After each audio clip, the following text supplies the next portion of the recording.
Hi friends, so here we are doing another video where I'm laying in bed. Apparently this is where I feel most comfortable doing videos. Actually my bed is one of the places that I go to if I am feeling anxious or sad or whatever. I don't know, I guess it's just a safe place for me. But I wanted to do a video about some background information on why I started this channel in the first place. I know I talked about it a little bit before in another video, about recovery and being sober since May of this year, but I haven't really said, why. I guess I've been kind of putting this off, and I don't know, it's kind of hard to talk about, even though I am 39 and a lot of the stuff that I, went through happened so many years ago. It affected me for many years, and it affected, I guess, a lot of the decisions that I made in my life. Not like blaming or anything anymore. I'm not really even angry. I've kind of worked through all of those feelings, almost like a grieving process in a way, really, actually. Grieving the loss of my family, a large part of my family. But anyways, so I grew up with 9 siblings, and I thought I had a pretty normal life. I grew up in a really religious, cult-like church, which from an early age I did not agree with their teachings at all. I never liked the church. I don't know.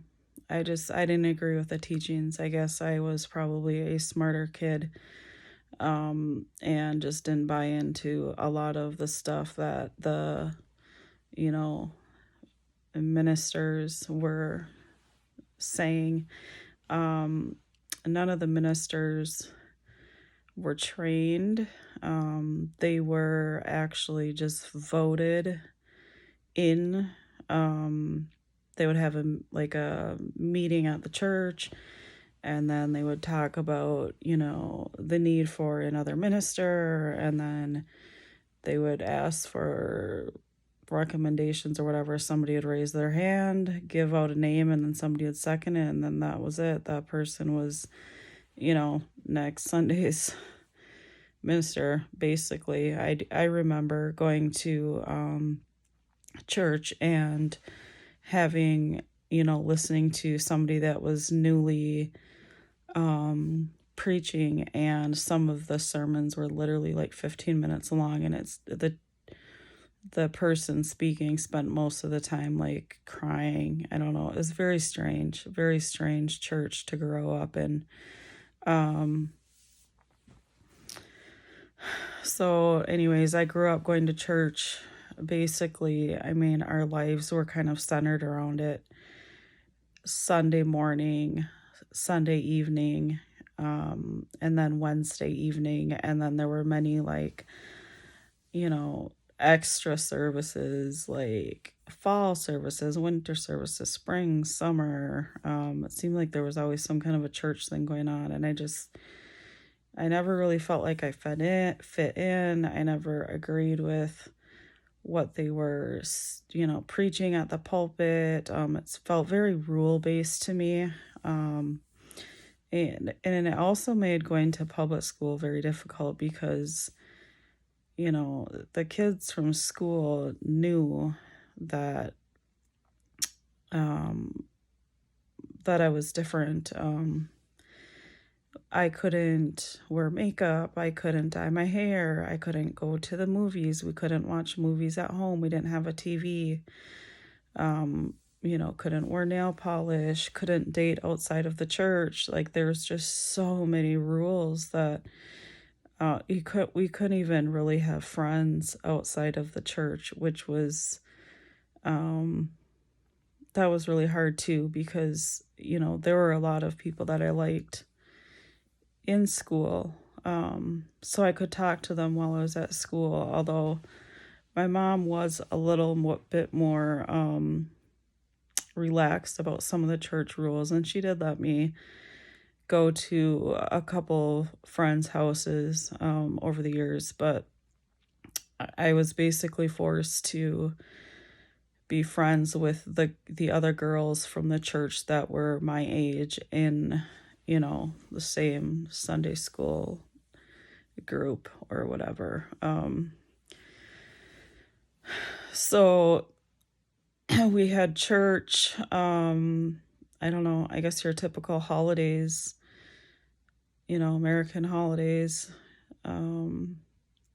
which of course were church based, whether it was Thanksgiving or Easter or Christmas or whatever, you always went to church at some point during it. And which would get kind of annoying, because who wants to go to church after they've eaten a big Thanksgiving dinner, especially turkey. But anyways, there was a lot of sexual abuse that happened in the church and in my own family. I grew up with very inappropriate interactions with some of my own siblings, especially an older brother and my cousins. There were two separate families, my cousins, that they were. I had a cousin my age that was very inappropriate with me. I would say starting in middle school, he was always trying to make advances and like kind of like grabbing at my boobs and my crotch and trying to get me to grab, his penis. And it was just so uncomfortable. It really was, but it was also confusing because he's family. So, of course, we spent a lot of time, well, obviously at school, church, family functions, and it was confusing to me because, even though he was doing these things, I felt like, okay, he's my cousin, he's my friend. I really didn't know how to react, and it was really hard for me to just kind of, like, I would tell him to stop, but I kept hanging out with him. So that was like middle school. It continued into high school, actually, even. So that was one thing that was really, really hard, I guess. I do remember going to my parents and telling them about what was going on, and they basically like made him come over and ask for forgiveness, which was the thing in the church, was if you did something wrong to somebody, you had to go to that person and ask for their forgiveness. Like you literally, actually you didn't even have to go directly to that person. If you had committed a sin, a quote unquote sin, something that was against, the 10 commandments, you couldn't just pray for forgiveness like to a god or whatever. You had to literally go to another person, physically go to another person and say what you had done and ask for their forgiveness, and then they had this little blessing that they would, say to you, and then your sins were forgiven and forgotten, which is part of the reason why the sexual abuse was so I believe so prevalent in that church, and why people got away with so much stuff. It was, forgiven and forgotten. So anyways, I do remember my parents, calling his parents and,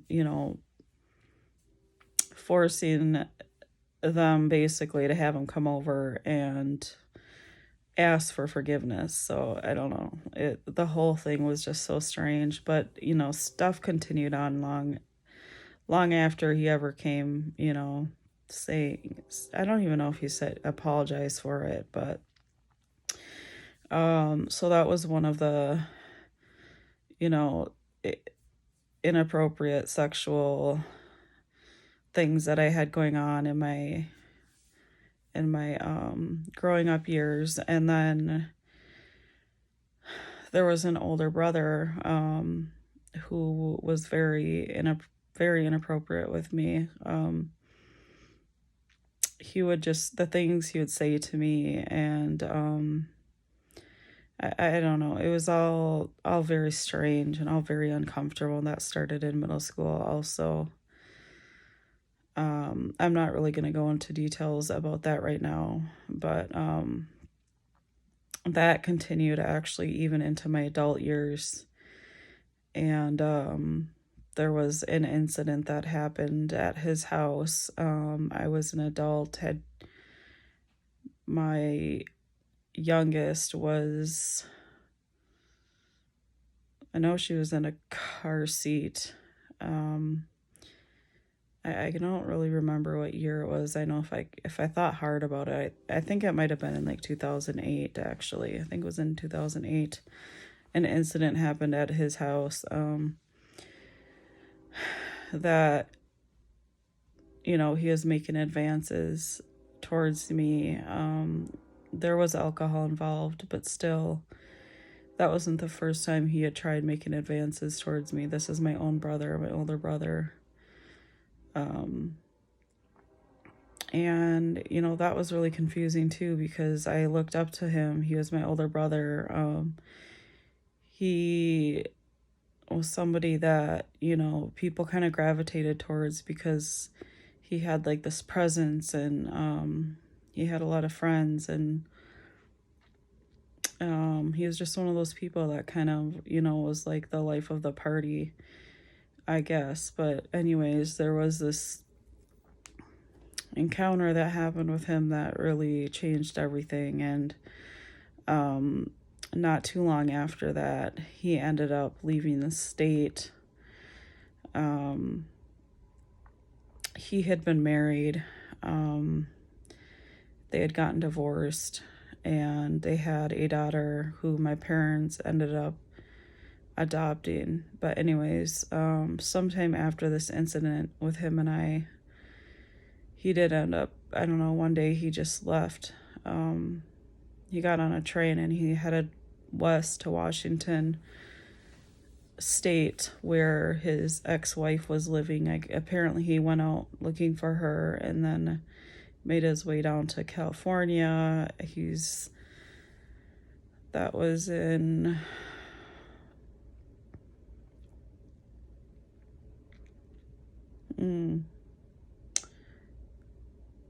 I thought that incident with him and I happened in 2008, but I think he left in 2011.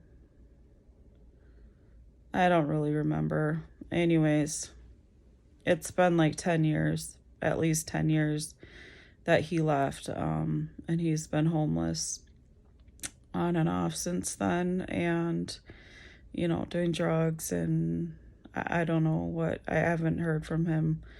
I haven't personally talked to him in probably over a decade, which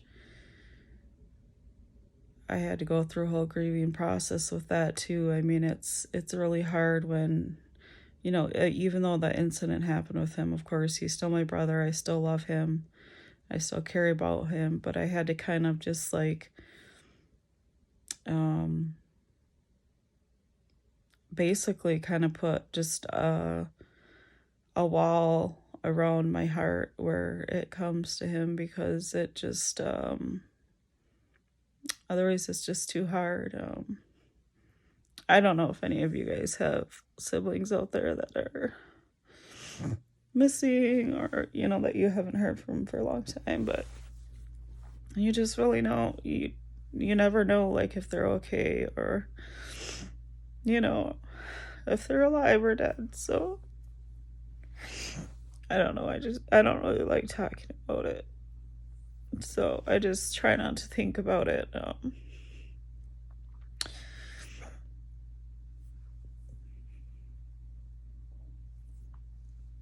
So I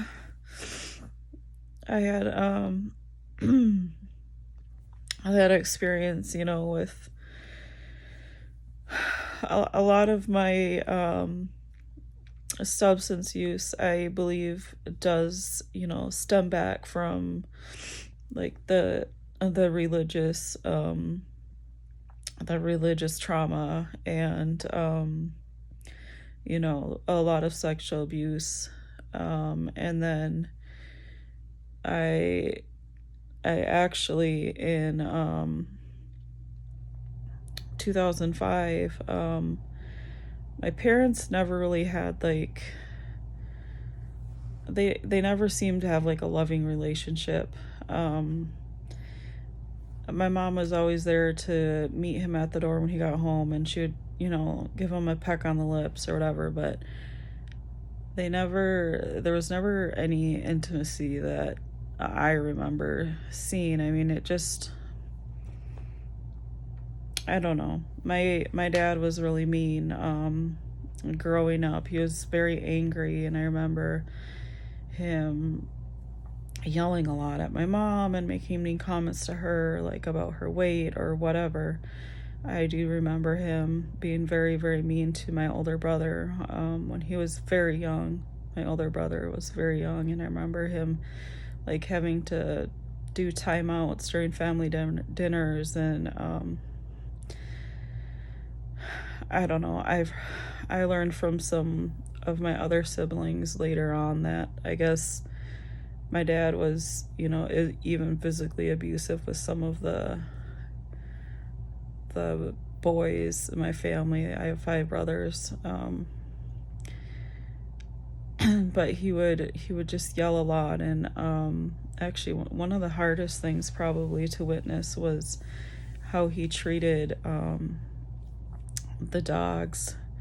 We always had dogs around. They were outside dogs, and I don't know why we had dogs, because I mean, he would kick them, and it's like he in some ways would take his anger out on them, and it was just so awful to be watching from the window, inside, and witnessing, and it's like you're a child and there's nothing you can do to protect this poor innocent animal. I mean, he did some horrible, horrible, horrible things. I won't even go into it right now, because it probably would be triggering for some people. Anyways, that was really hard. I learned early on not to get attached to any family pets, because my dad would actually take them out back and shoot them. He would find some reason. It was awful. It was just, I don't even know how to put words. So anyways, so aside from the animal abuse and the verbal, emotional abuse that he, gave to all of us siblings and my mom, and I found out when my oldest daughter, I found when she was 6 months old, so apparently my mom was trying to leave my dad, and she went to court and decided to publicly announce that he had sexually abused me when I was an infant, apparently when I was around 6 months old.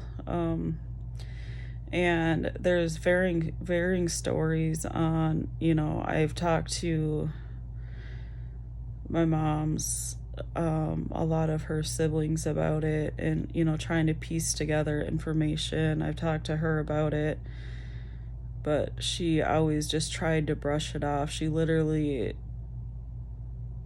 in some ways defended him, which is very strange. So she brought that up in court, and she was trying to find reasons to get a restraining order or something on him. And her family tried helping to leave him, but she did end up going back to him. So her telling the courts about my dad sexually abusing me when I was a baby really, really, really just that made me really angry, that she, for one, never said anything about it until she was trying to use it to her advantage. That's a whole nother story. And then went back to him anyways. I even asked my dad why he did it, and he just said, I don't know. I called him up drunk, of course, on the phone at probably a year or two ago, and asked him, and he just kept saying, I don't know. He didn't have a reason. But my mom had told me that he had, whatever he had done one time, and but he supposedly admitted to other people it was more than once. And I don't believe that, a predator is gonna do something just one time. I just don't believe it, especially after looking at his behavior, as far as, how he treated everybody, like our whole lives growing up. Thankfully, I have several family members that I am close to, which, is one nice thing about growing up with a lot of siblings. I'm not close to the ones that still go to that church. I left that church a long time ago, thank goodness. And that was a hard thing to do in itself. It's really hard to leave. People will come to you and beg you to come back, and, tell you that you're going to go to hell, and, tell you all these nasty things. And it's taken me a long time to, it took me a long time to basically come to terms with the decision, and,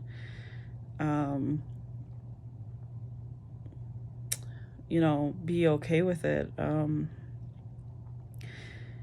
I basically lost half of my siblings over, leaving the church. I don't have contact with most of them.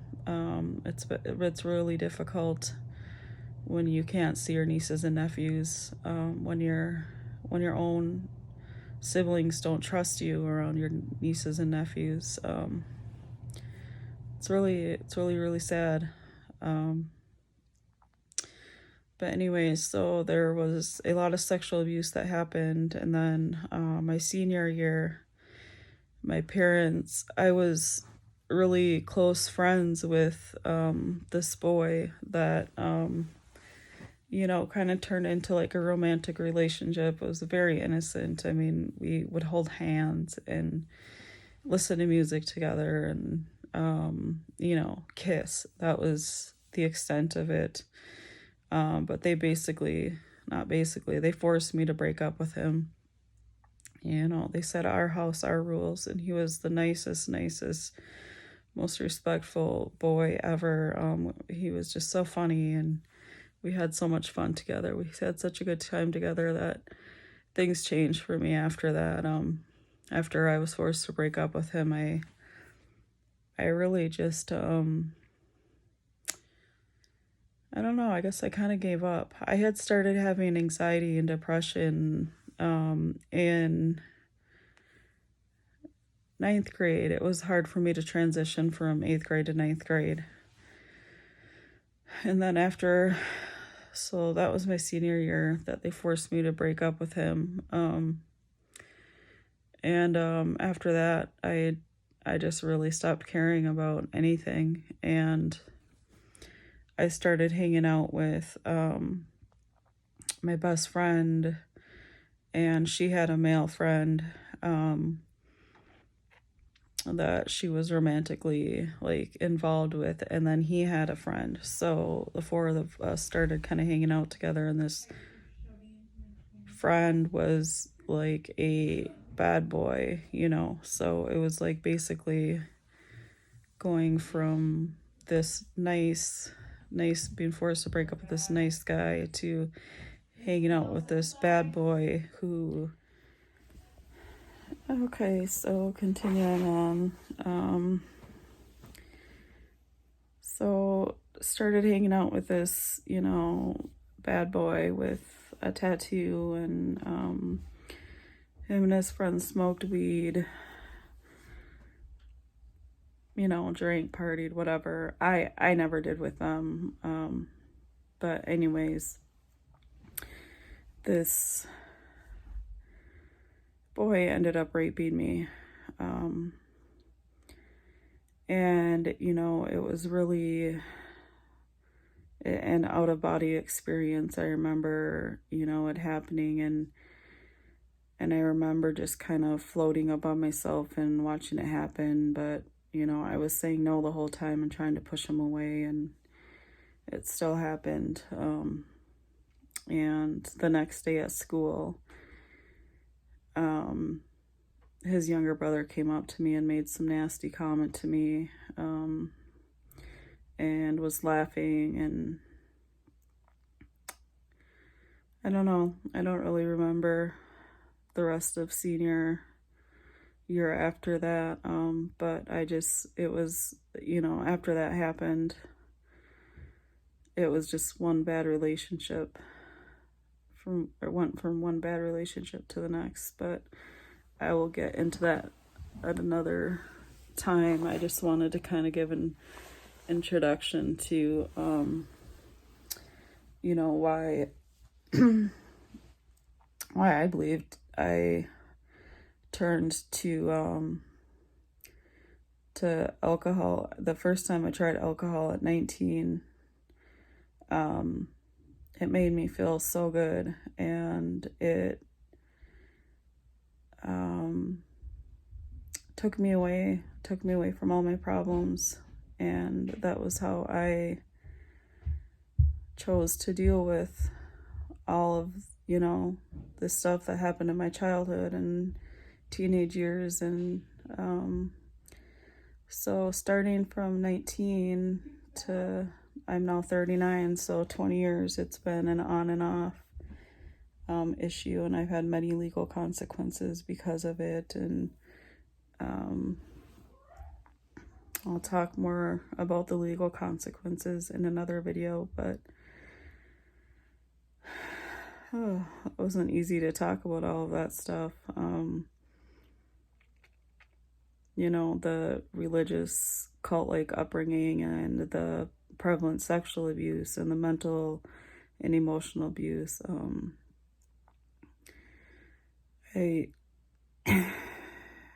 You know, the depression and anxiety, and you know, the alcohol abuse and everything. Is really why I wanted to start this channel, just to bring more awareness out there. And you know, hopefully people will want to interact, and you know, I would love to get feedback from people. Comment, like, subscribe. You know, have this just be a place of health and healing, and you know, no judgment for anybody. And just know that, you know, things can get better. We can recover.